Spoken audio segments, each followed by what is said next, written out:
Well, ladies and gentlemen, the 2024 DNC is upon us, which will start Monday, August 19th and go to until Thursday, August 23rd.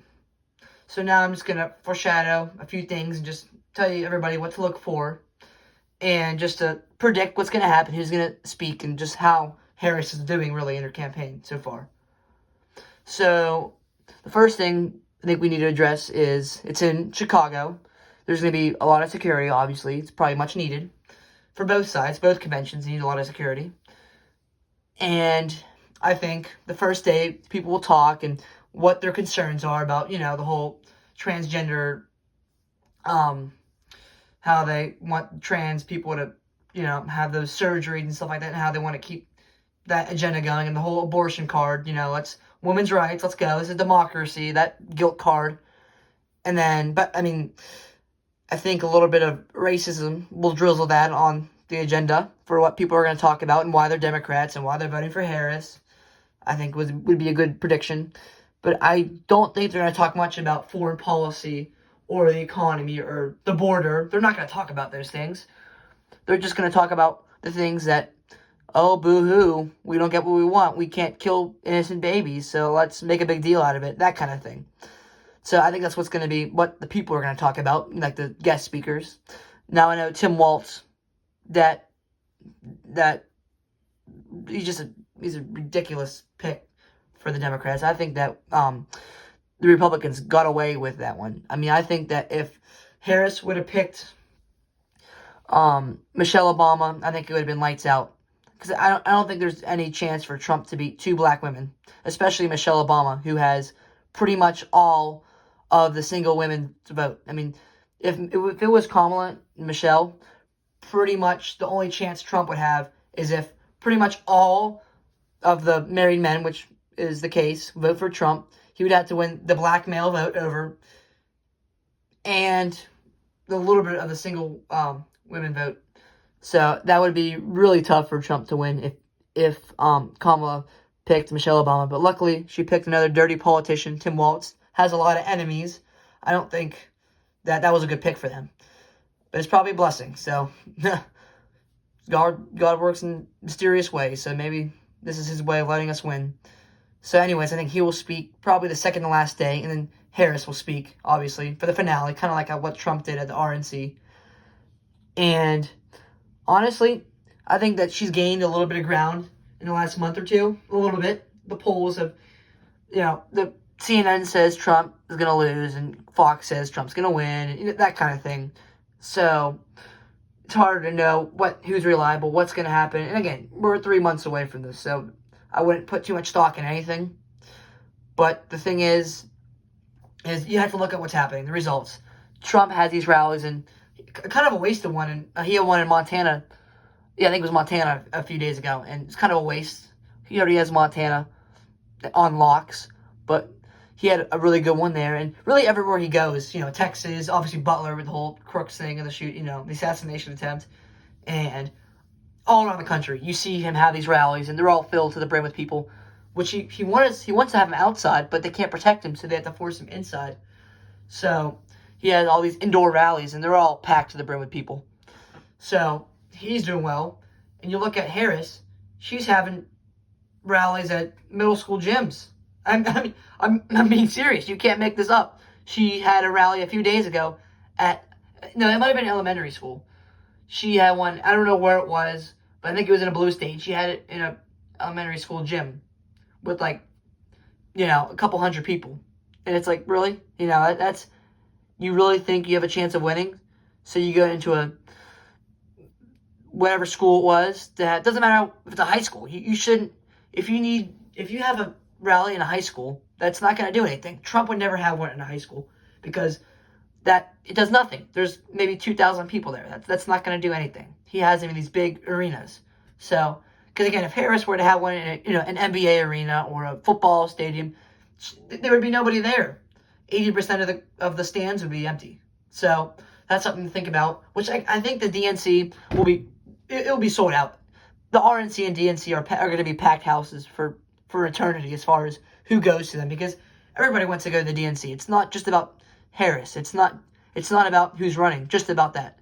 It's about just being there. Everybody wants to go to the DNC. That's how you show off your political views. So obviously it's going to be a packed house, and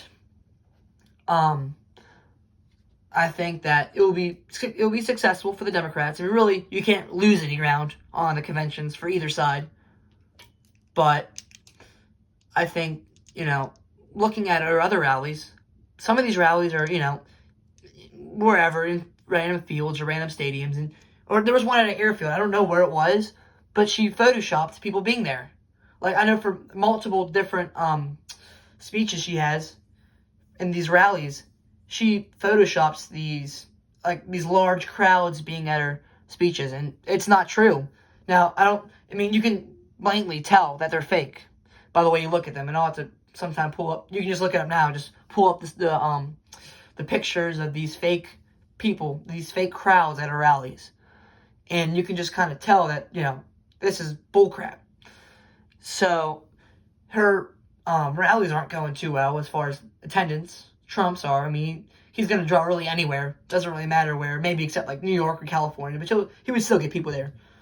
A lot of business people. So we know Harris isn't going to do well as far as the campaigns and all that. She's not going to win that battle. She's going to have to win the guilt card battle. The thing that's hurting Trump is the Roe v. Wade thing. If Trump were to, not have any morals and say, all right, we'll allow abortion, he would easily win office. Because a lot of these Democrats, they don't care about foreign policy. They don't care about the American dollar. They don't care about the border. They just want the satisfaction of being pro-choice. These millennials, and that's what they want.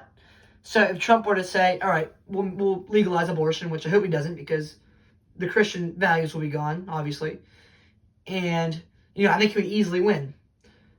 But the thing is that that's the thing that's holding him back. And that's the only thing that these women are voting for. Because that's what Trump needs, the single woman vote. So that's the only thing that's holding him back. But he has the whole border policy. If you just look around, he's going to win that argument. Look around. Look at the border. Look at war in the Middle East. Look at war in Europe. Look at everything going on right now, Look at inflation. Look at the border crisis. Look at the fentanyl. Look at the gangs. Look, there's nothing. Biden has just made his country not a lot worse than what it was 4 years ago.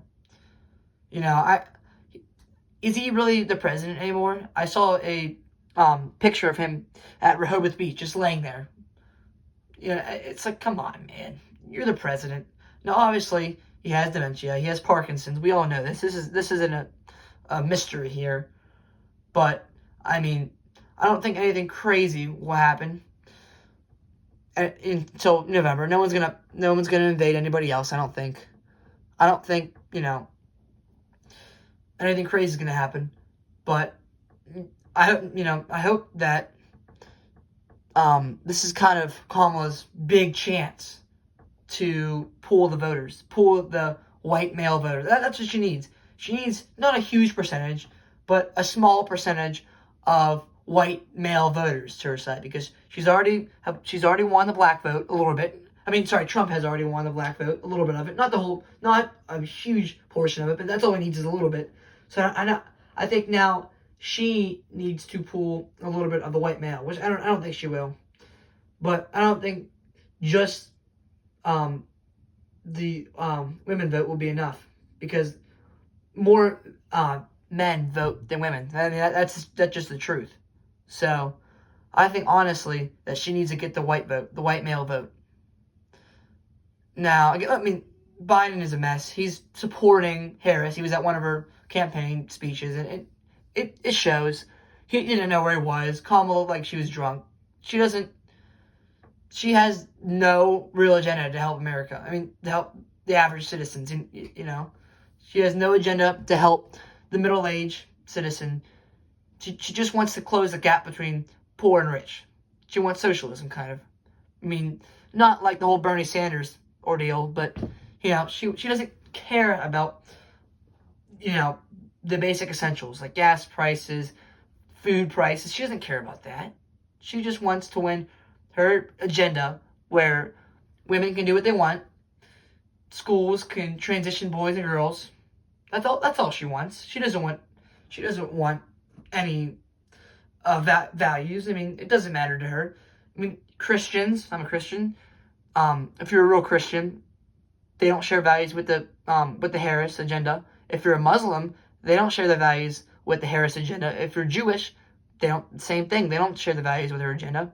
If you have any morals in general, none of the main religions share values with Harris, if you look. So any religious human being that actually has any morals would vote for Trump.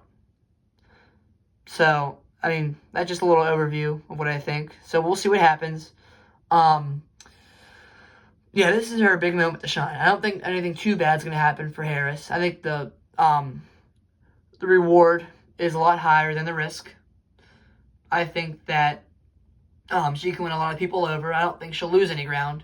Same with the RNC. I mean, these conventions they boost the parties tremendously. So we'll see what happens. All right, thank you for watching. And as we go by, I'll try to upgrade the level of quality these videos have. So with that being said, thank you for watching.